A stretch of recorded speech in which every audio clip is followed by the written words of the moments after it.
Dog Works Radio is sponsored by Alaska Dog Works. Check out their website at alaskadogworks.com. You can support this podcast on patreon.com/firstpawmedia. Separating fact from fiction can help you to get to know your dog, strengthen your bond, and keep them healthy. Put your canine buddy proficiency to the test. We've got the truth behind the most perpetuated dog myths and misconceptions out there. On today's podcast, we are diving deep into 26 common facts about dogs that are false. From First Paw Media, sponsored by Alaska Dog Works Professional Canine Training Center in Anchorage, Alaska. This is Dog Works Radio, committed to families and their dogs to build lifelong and fulfilling relationships.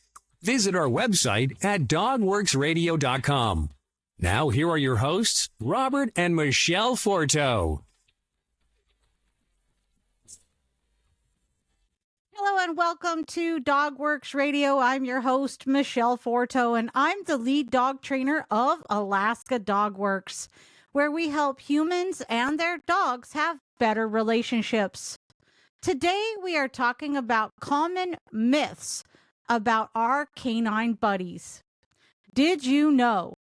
Dog myths are everywhere. You may think your dog knowledge is outstanding. You know, popular dog breeds like the back of your hand. But the truth is that some dog facts you've heard through the grapevine simply aren't that true. That's right. There's a lot of misinformation out there about our pups. And while much of it's harmless, some perpetuated dog myths are downright dangerous for you and your canine buddy. Some inaccurate beliefs can cause you to misinterpret certain behaviors or dog facial expressions, lead to subpar nutrition, or put a strain on the owner-dog bond. We reached out to a range of pet experts, including veterinarians, dog trainers, and behaviorists, to shine some light on the biggest dog myths out there. Are those signs your dog is happy incorrect? Can you interpret the things that your dog wishes you knew? Get to the bottom of these dog myths and facts.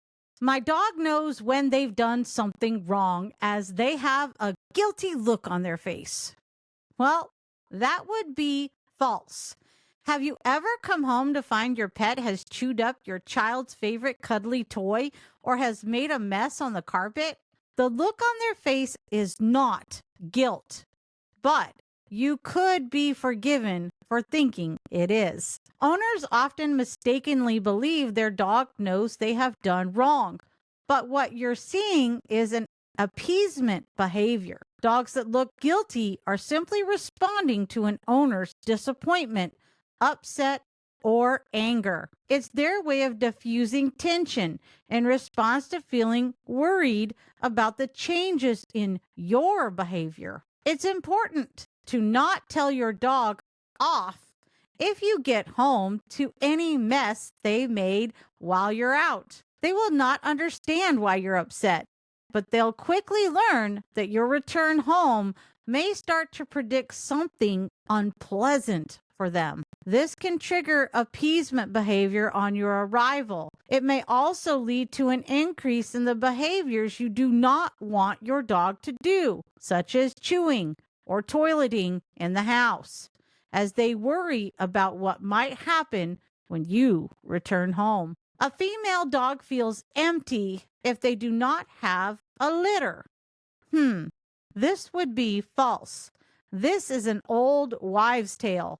It's also a myth that female dogs need to have one litter before spaying. Dogs are unable to feel broody, and allowing them to have one litter before getting them spayed or neutered has no proven health or behavior benefit for them. There is not enough evidence to say when is the best time to spay or neuter your dog, and it can vary based on their breed, size, and sex. In female dogs, it's important that they are spayed at the right time.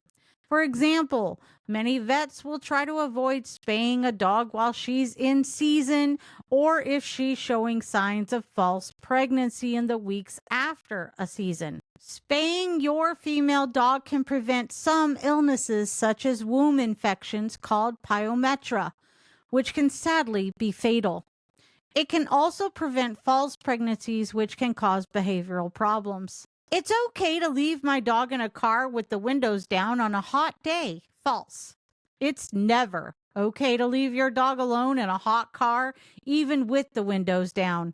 Cars heat up extremely quickly in warm weather, and heat stroke can be fatal to pets in a matter of minutes. Dogs cannot sweat like we can, and it's much more difficult for them to regulate their body temperature and keep themselves cool. Dogs die in hot cars every year, so do not run the risk. I have a young family, so a rescue dog will not be suitable for me. False. Some rescue dogs may have some behavioral challenges and sensitivities and will not be suitable to live with young children. But many rescue dogs will have successfully lived with them in the past. The most common reason for dogs needing our help to find them a new home is that their previous owner no longer had the time to care for them. Getting an older dog rather than a puppy also has lots of benefits. Adult dogs' personalities are already formed, so when you meet one at a rescue center, you can make sure they're the right pet for you. A little bit of chocolate is fine for dogs. False. Chocolate is very dangerous for dogs, and you should not give it to your dog ever. How dangerous depends on the type of chocolate and the size of the dog, but it can cause vomiting, diarrhea, seizures, heart problems, and can even be fatal. Chocolate contains a chemical called theobromine, which is toxic to dogs. The amount of theobromine in chocolate depends on the type and quality of it. White chocolate only has a little, but dark chocolate contains a lot. Small amounts of milk chocolate will probably not have dire consequences for a big dog, but it's best not to run the risk. If your dog has eaten a lot of chocolate, particularly if it's dark, call your vet. I can catch a cold from my dog. False. Mostly. There are very few cold and flu viruses that affect both people and dogs. You're more likely to have caught your cold from another person, even if your dog has been coughing at the same time. Remember, there are lots of other causes of coughing. So if your dog is coughing a lot, it's important to get them checked out by your vet. There are some diseases that pass easily between pets and people. Dogs can carry some bugs that cause food poisoning like Salmonella and Campylobacter, Giardia, and others without showing any illness themselves. You can easily avoid these by washing your hands after handling dogs and picking up after them. Certain groups of people are more at risk, including those suffering from diseases that reduce immunity like AIDS, or those who are either on chemotherapy or drugs following transplantation surgery. If in doubt, make sure to wash your hands or wear gloves when handling animals. I can give my dog ibuprofen if they're unwell. False. Human drugs are approved for use in humans, not dogs. Many human painkillers are poisonous to pets, and ibuprofen can give your dog stomach ulcers, kidney and liver failure, and can be fatal. Never give your dog any drug unless told to do so by your vet. If your pet is ill or is showing strange behavior like sensitivity to light or sound, contact your vet as soon as you can. Did you know that Alaska Dog Works trains service dogs, therapy, and canine buddies? We offer a free discovery call. Schedule yours today. So what did you think? Did this resonate with you? Before we end the show, let's press pause for a sec. Maybe ask yourself, what can you do with your canine buddy to prevent some of the misinformation out there that you thought was true? What aspect of your relationship with your canine buddy could you apply this to? And what are you going to do differently this week to make your dog's training a little easier? Take some time to mull it over and talk it out with a family member or trusted friend. Put some ideas down in your training journal and then check back next week for our next episode. As always, I look forward to hearing your thoughts. So reach out over on X at First Paw Media and let's spark a conversation. Until then, keep going. You're doing great.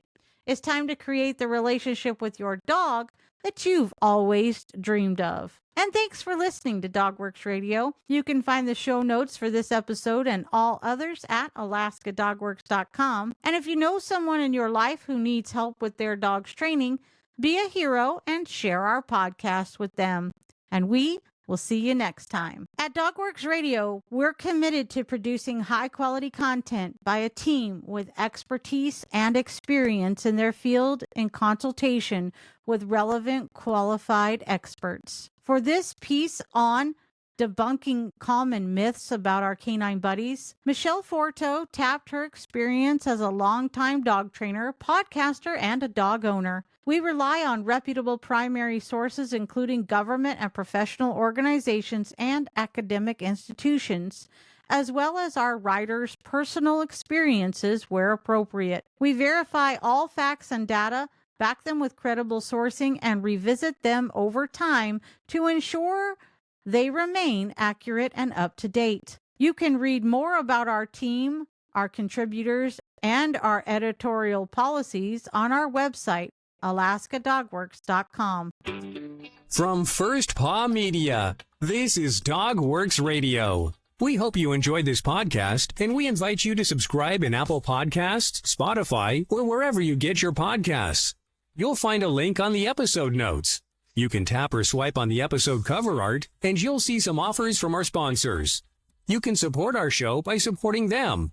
If you like what you have heard, we would love it if you could give us a 5-star rating and tell your friends how to subscribe too. Your hosts are Robert and Michelle Forto. Our producer is Robert Forto and created for First Paw Media.